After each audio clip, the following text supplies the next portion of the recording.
Comienza la entrevista aquí en Canal 5. Bienvenidos. Hoy nuestro invitado es un secretario de Estado, Pablo Mieres. Pablo Mieres es el ministro de Trabajo y Seguridad Social. Nació el 30 de julio de 1959. Es hijo de Andrés Mieres y Marta Gómez. Está casado con Rosana Aboy desde 1983 y tiene 3 hijos, Federico, Ignacio y Verónica.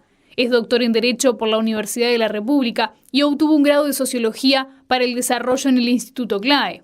Fue docente de carreras de grado y posgrado en la Universidad Católica y en la UDELAR. Fue director de Educación entre 1995 y 1996 y ha integrado la Cámara de Diputados y de Senadores. Comenzó a militar en 1979 en el Partido Demócrata Cristiano, dentro del Frente Amplio. En 1989, cuando el partido se retiró del Frente, pasó a formar el Nuevo Espacio, apoyando en las elecciones de 1989 a Hugo Batalla.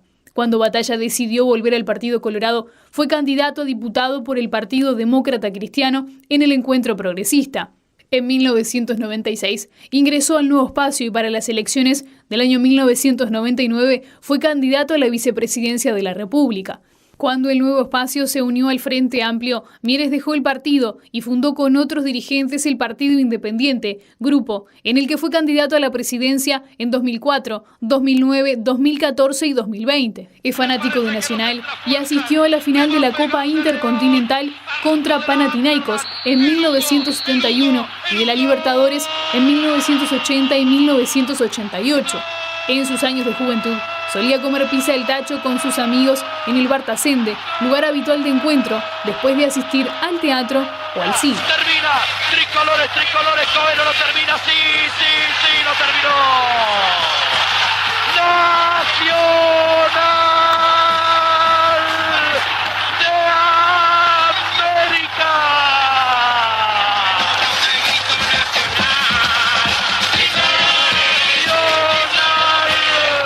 ¿Cómo anda, ministro? Bienvenido. Me alegraron la noche con ese recuerdo. Sí. Lo dejaron un ratito la victoria. Sí, ¿Cuánto sí, hace sí. que Nacional y Peñarol no andan bien tampoco en la Libertadores, ¿no? La última vez que salió 88. un cuadro uruguayo campeón de América. Campeón de América y del mundo Y le después tocaba del mundo, después. claro. Sí. Bueno, muy bien. No, estaba viendo ahora el Bar Tacende, que le gusta ir a comer pizza. Él le queda un poco más cerca, por lo menos, de la oficina del Ministerio de Trabajo. Ahora sí. Toda una vida, como quien dice, en política. Lo veíamos en las fotos, el pasaje del tiempo también. El Partido Independiente tiene 20 años ya, ¿no? Cumple este año 20 años, sí. Sí, tenemos que buscar festejarlo como corresponde. Nacimos en el 2002, un año difícil. Sí. Y bueno, ya cumplimos 20, es impresionante. Y bueno, sí. Pero siguen dando batalla. ¿Cómo no? Hay que verlo así. Ayer fue el acto, hoy lo vimos acá en Canal 5, lo vimos allá en Punta del Este, en esta actividad que hay de periodismo, de libertad de prensa. Sí. Ayer fue el acto del 1 de mayo. Allí escuchó críticas y también planteos. ¿Cómo lo vivió? Bueno, a ver, yo creo que en una democracia uno tiene que estar dispuesto a escuchar todas las voces, las distintas voces que hay en la sociedad. Y así como vamos a eventos que nos invitan cámaras empresariales, también esta era la primera vez que desde que estamos en el Ministerio de Trabajo correspondía hacer se podía hacer una celebración del 1 de mayo con la movilización que tradicionalmente el PIT-CNT hacía. Y nos pareció que estaba bueno, que era parte de lo que significa construir espacios de diálogo en un país que está acostumbrado justamente a eso, a la tolerancia, a escuchar las voces diferentes. ¿Antes iba como legislador también? Algunas veces. ¿Algunas veces fue? No siempre. No era, no siempre, ahí está. No era de ir siempre. Bueno. Fui unas cuantas. Porque ahora le tocó ir como ministro. Sí. Está bien. Y me parece que es una señal positiva. Me parece que es parte de lo que tenemos que contribuir todos. Obviamente escuché la mayor parte de las cosas que escuché, no me gustaron. Sí. Pero ya se sabía no se le vio aplaudir mucho, quiero decir. No. Cuando enfocaban, estaba usted, Álvaro Delgado, el ministro Adrián Peña también, de Ambiente. También, es verdad. Ahí está. Ministro, le llevo el tema, hay uno de los temas que estuvo en el discurso, la seguridad social. Y lo que le quiero preguntar es si el proyecto se va a mandar al Parlamento, si no hay consensos, o sea, porque el Frente Amplio ya dijo que no estaba de acuerdo con lo que hizo esta comisión de expertos, no lo vota. Si no hay consenso, ¿qué pasa con ese proyecto? ¿Siguen ustedes adelante? Vamos a no adelantarnos. Primero, se convocó la comisión de expertos, vamos a hacer un poco todo el raconto para ubicar en qué situación estamos. Se convocó a la comisión de expertos integrada por representantes de todos los partidos, 3 del Frente Amplio y un representante del movimiento sindical, otro de las cámaras empresariales y otro del movimiento de jubilados. Ese grupo trabajó.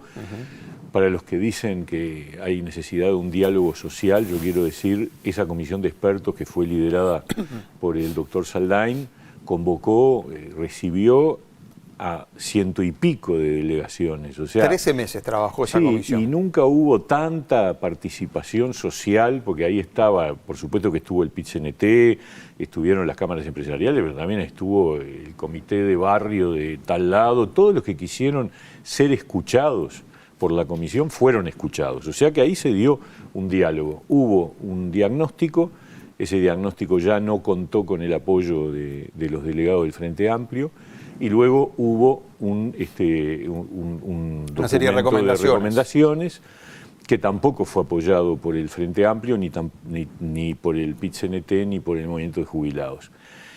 Lo que a mí más me preocupa es que ese documento es un documento muy sustancioso, muy de fondo, que tiene unas 100 páginas aproximadamente, se presentó allí, pero quienes no acompañaron ese documento no presentaron un documento alternativo. O sea, no tiraron ninguna otra propuesta. Y eso me preocupa, porque el Frente Amplio es un partido que estuvo en el gobierno 15 años, que en los últimos años de gobierno, allá por el año 17, su ministro de Economía, Danilo Astori, dijo públicamente: el tema de la reforma de la seguridad social es un tema absolutamente imprescindible, es necesario, y va a ser uno de los principales asuntos de la agenda del próximo gobierno. Lo que pasa es que hay acá un costo político a pagar, porque las decisiones que tienen que tomar no son del todo agradables, quiero decirle. Nunca si, por una ejemplo, reforma... Exactamente, si tiene que aumentar la edad de trabajo, ese tipo de los aportes. Bueno, lo que uno espera es que, como la reforma de la seguridad social es una reforma para 20, 30 años para adelante y por lo tanto trasciende un periodo de gobierno, alcanza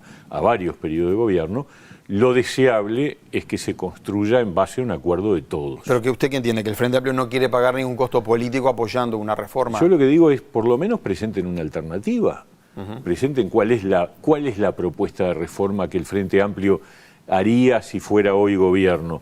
Y de todas maneras, a ver, vamos paso a paso. Las recomendaciones se están transformando en un anteproyecto de ley, que es el siguiente paso. Es decir, el gobierno va a tener un anteproyecto de ley que va a discutir con sus partidos de la coalición. Pero yo creo, también con el Frente Amplio, porque yo aspiro todavía, no tiro la chancleta, me parece que es importante... Se va a insistir hasta último minuto para que el Frente Amplio pueda dar su apoyo. Porque me parece que es vital que esta reforma cuente con el mayor consenso posible. Pero la pregunta que yo le hacía es, si no hay consenso... Bueno, tendremos que ver. ¿Ustedes tienen la mayoría para aprobar igual esto? Si efectivamente dentro de la coalición se logra un entendimiento en torno a un anteproyecto de ley concreto, tenemos los votos, obviamente, pero eso paso a paso. Paso a paso. Primero el anteproyecto, después el diálogo dentro de la coalición, y después yo creo un diálogo con el Frente Amplio, y después veremos qué es lo que ocurre como resultado de todo ese proceso, ¿no? Mire lo que decía, y nuestra producción le pido, lo que decía ayer Marcelo Abdala, presidente del PIT-CNT, precisamente sobre el tema de la seguridad social, desde el estrado del 1 de mayo. No llevamos un planteo de seguridad social que aumenta la edad de jubilarse al barrer cuando habría que acortarla. Un planteo de seguridad social que no estudia la financiación. Un planteo de seguridad social que no toca otras cajas, como por ejemplo la caja militar. Y un planteo de seguridad social que generaliza la acumulación privada metida en la seguridad social con la SAFAP. Y no decimos que tengamos la verdad sagrada, pero solicitamos con modestia que el Poder Ejecutivo no presente el proyecto elaborado por la Comisión Técnica y que convoque cuanto antes un diálogo social para la seguridad social con todos los involucrados, donde entre todos levantemos una perspectiva. El Poder Ejecutivo va a presentar ese proyecto. El Poder Ejecutivo está esperando que ese documento de recomendaciones se convierta en un anteproyecto de ley. Y obviamente ese anteproyecto de ley va a ser objeto de presentación y de, como decíamos recién. Ahora, hay cosas allí que vale la pena destacar. Las recomendaciones incluyen a todo el sistema de seguridad social. A la caja militar que la mencionó Abdala también ahí. Pero hay que leer el documento. No sé si Abdala no leyó el documento, pero el documento incluye modificaciones que abarca a todo el sistema de seguridad social, no solo al BPS, no solo a las cajas paraestatales, sino también a los servicios de retiro policial y militar, por supuesto. Ese desde siempre fue el planteo. Y lo otro que me sorprende es que yo no he escuchado en el mundo nadie que esté hablando hoy de que la edad de retiro haya que reducirla. Sí, en todos lados se piensa aumentarla. A ver, no hay país en el mundo que haya dicho, bueno, no, ahora vamos a trabajar menos años. No sé de dónde sale ese planteo. Me sorprende, me llama la atención. Sí. Obviamente el mundo tiene una tendencia demográfica, y Uruguay no es la excepción, a extender la edad de vida, es decir, la expectativa de vida, y a bajar la natalidad, con lo cual se genera una combinación que obliga a tener que analizar cómo resolvemos ese problema. El presidente de la Cámara de Industria, lo menciono nada más, el presidente de la Cámara de Industria, Alfredo Antía, a propósito de este planteo del PIT-CNT, dijo que es una carta a los Reyes Magos, ¿no? Lo dejó por ahí. Pero le quiero preguntar, ministro, ¿se viene una reunión del presidente Lacalle con el PIT-CNT, creo que mañana o el miércoles? El miércoles, sí. Ahí está. El tema va a estar seguramente. ¿A usted le toca estar en esa reunión? Todavía no hemos hablado con el presidente, algunas veces hemos estado, otras veces los ha recibido él solo, veremos, pero independientemente de eso estamos en sintonía con el presidente en todos estos temas de una manera muy, muy permanente, ¿no? Ayer en este mismo acto que usted estaba, una mujer irrumpió allí en el estrado. Andrea Colombo es la madre de Martina Colombo. Martina falleció en enero, 23 años, obviamente una madre muy dolida, reclamando que el PIT-CNT la dejó un poco aislada. ¿Me permite un segundo para escuchar precisamente a Andrea Colombo y ya le pregunto? Yo me llamo Andrea Colombo, soy la madre de Martina Colombo, que murió este año, el 7 de enero, en una empresa multinacional porque no la cuidaron. Una empresa multinacional que la mató en un campo eólico. El PIT-CNT no me atendió como tenía que haberme atendido y mi hija murió el 7 de enero. Fue la primer muerta trabajadora de este año.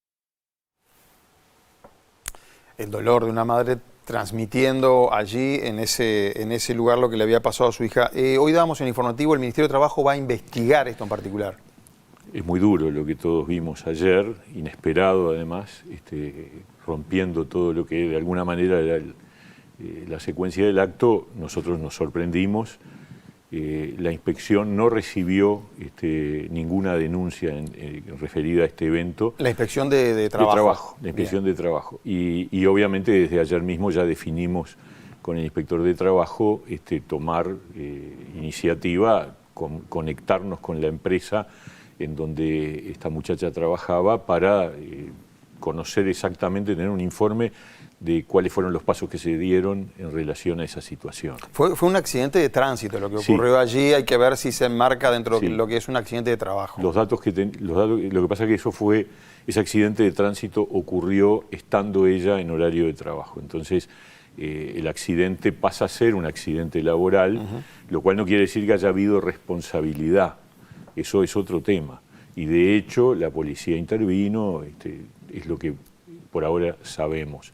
Pero no quiero adelantarme, me parece que lo importante es que la inspección reciba el informe de las actuaciones que realizó la empresa en relación a ese episodio que es muy triste, obviamente. Claro, en pandemia se hicieron muchas inspecciones y había una cantidad de empresas que no cumplían. ¿Se logró corregir eso ahora? Bueno, a ver, nosotros, lo decía ayer yo en el mensaje que dimos el 1 de mayo, estamos muy orgullosos de que la inspección de trabajo durante el 2020 aumentó la cantidad de inspecciones que habían ocurrido en el 2019. O sea, en situación sin pandemia se realizaron menos inspecciones que al año siguiente, en 2020, y en el 2021 nuevamente aumentamos con respecto a 2020. Eso, la verdad, que es un resultado excelente, sobre todo porque las inspecciones de trabajo en algunos países se suspendieron en el 2020, porque la pandemia tomaron la decisión de no seguir inspeccionando. Nosotros, al contrario, seguimos inspeccionando e incluso desarrollamos un operativo trabajo responsable que empezó a operar en noviembre del 2020 con el objetivo de, digamos, de intensificar el control sobre los protocolos sanitarios. Y ahí encontramos niveles de cumplimiento variados. La verdad que en líneas generales, 1 de cada 2 empresas que se visitaban tenían algún tipo de déficit. La mitad de las empresas sí, no cumplía. No cumplían alguna de las cosas que se controlaban.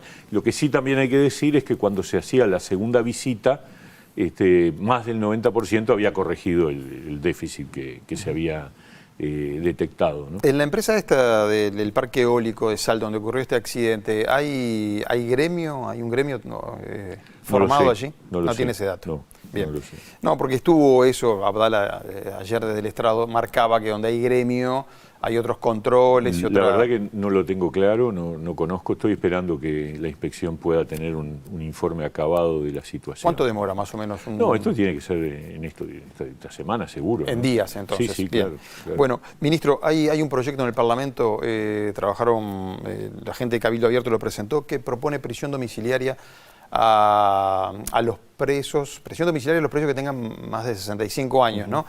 Que todo lo vemos como que es con nombre y apellidos para los presos de Domingo Arena. Sí.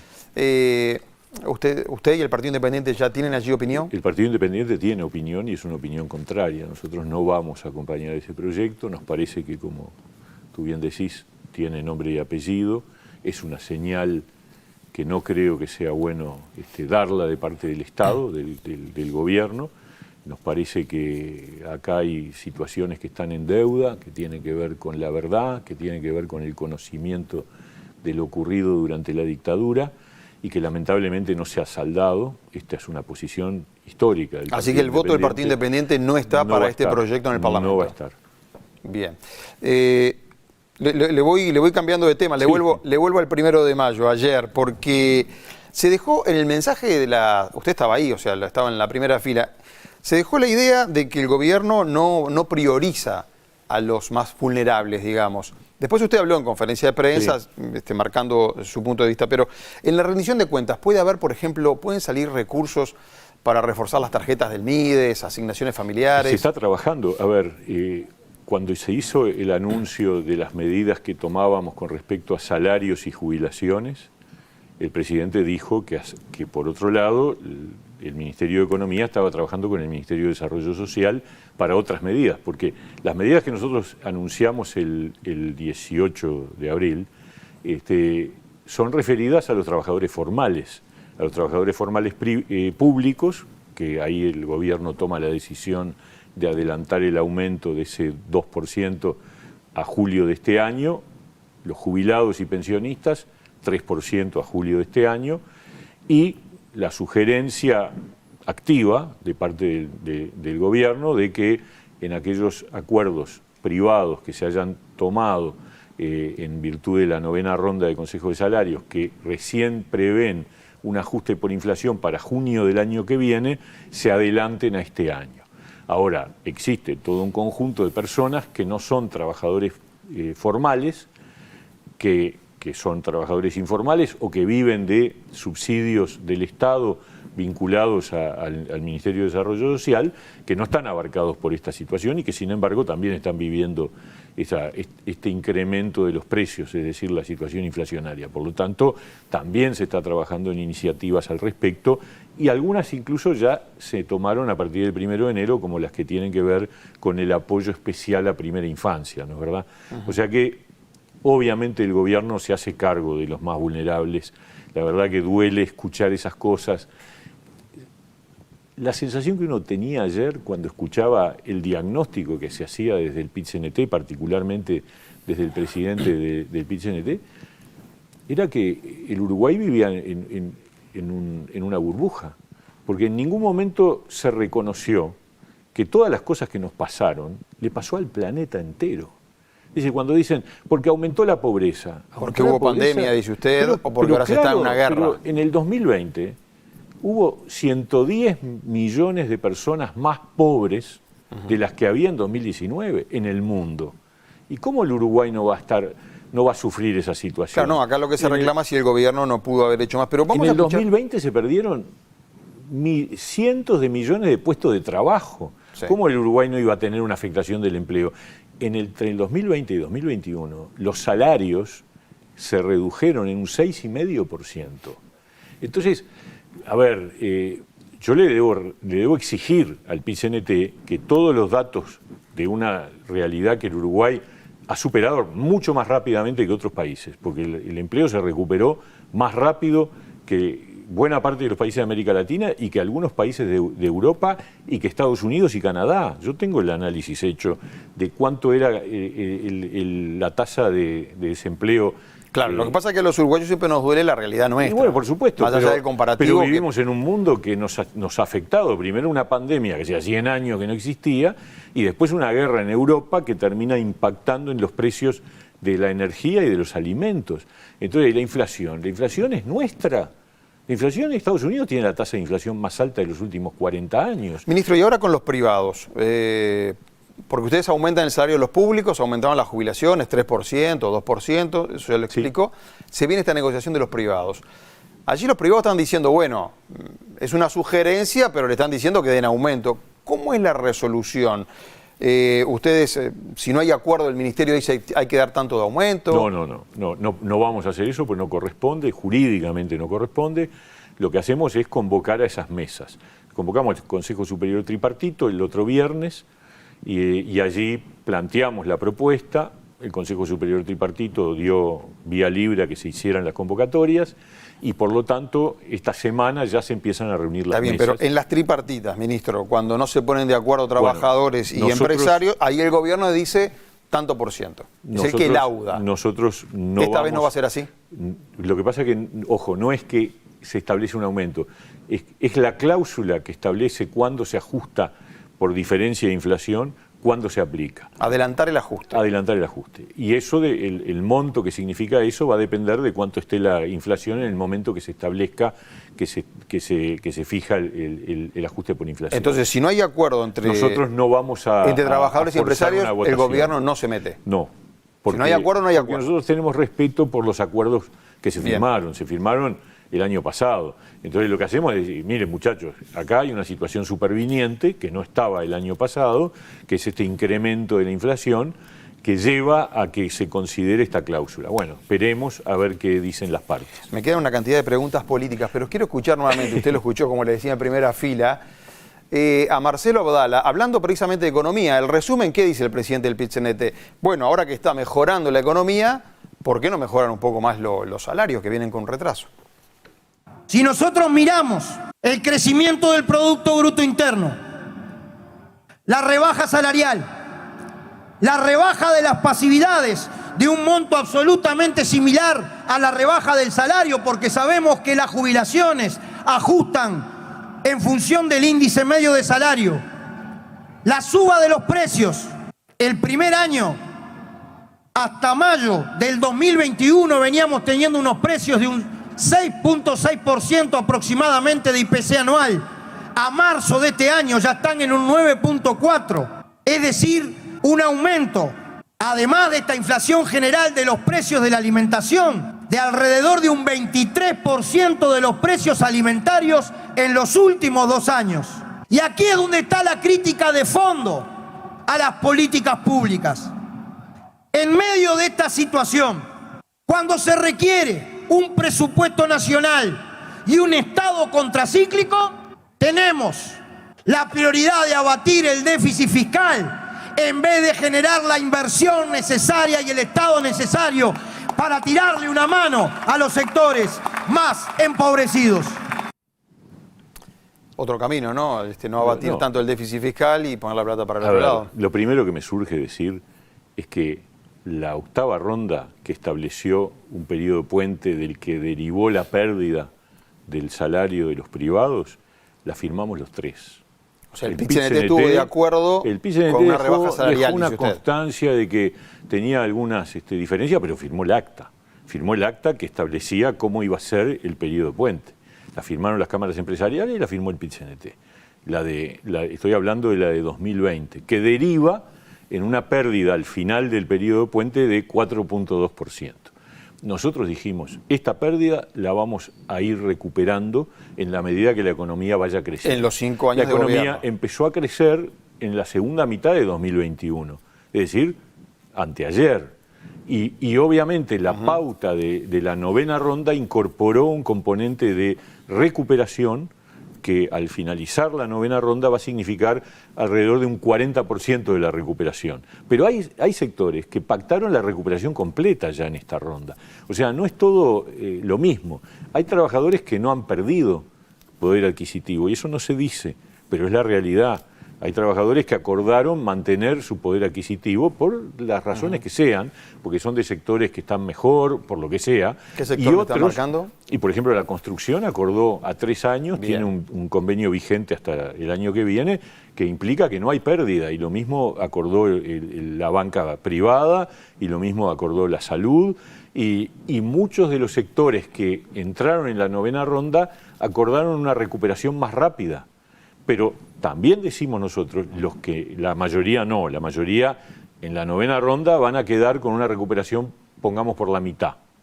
Ahora, nosotros estamos comprometidos a que en la siguiente ronda, que será el año que viene, tengamos la capacidad de completar la recuperación. Mantiene el compromiso. Es un compromiso, Bien. un compromiso, y en el sector público lo estamos cumpliendo. Quedan 2 minutos nada más, ministro, pero ayer usted en su conferencia de prensa, desde la Torre Ejecutiva, planteó esto de regular el trabajo de las aplicaciones, ¿no? Es como un pedido ya, digamos, para poner un ejemplo de una. ¿Por dónde va ¿Se puede adelantar algo allí de cómo va ese proyecto? Lo que podemos decir es, a ver, la tecnología, los avances científicos, etcétera, van generando impactos en las relaciones laborales. Un ejemplo que fue muy vigente por las razones de que la pandemia lo propició fue el teletrabajo, es decir, la idea de relaciones laborales donde el trabajador está en su casa. Para eso hubo un proyecto, ya que se aprobó hace poco. Hay una ley vigente, sí. Aprobamos un decreto. Otra de las modalidades que han mostrado novedades son las relaciones laborales que se ejecutan a través de aplicaciones. Es decir, hay 2 modalidades principales, pero puede haber más, porque nadie puede saber hoy qué se va a inventar en los próximos tiempos. Y una es la que tiene que ver con transporte de pasajeros y la otra tiene que ver con el delivery de comida fundamentalmente, pero también de otros productos. Entonces, ¿qué es lo que pasa? Que desde la perspectiva ¿Qué es lo que hay que regular? Exactamente ahí. ¿Qué es lo que hay que regular? Hay que regular los derechos básicos de que todos esos trabajadores, independientemente de la forma jurídica que tengan, sean dependientes o sean aquellos que contratan a través de una unipersonal, sea cual sea la forma, y eso es lo que está ocurriendo en buena parte del mundo, tengan garantías de que ciertos derechos laborales se cumplan. Cantidad de horas de trabajo, derecho al de trabajo, descanso, lugares donde puedan hacer su descanso, en fin, todo lo que de alguna forma, en eso estamos trabajando, no está pronto, lo vamos a trasladar a los actores sociales. Es una línea de trabajo que en el mundo ya ha avanzado en algunos países donde existe una normativa que lo regula.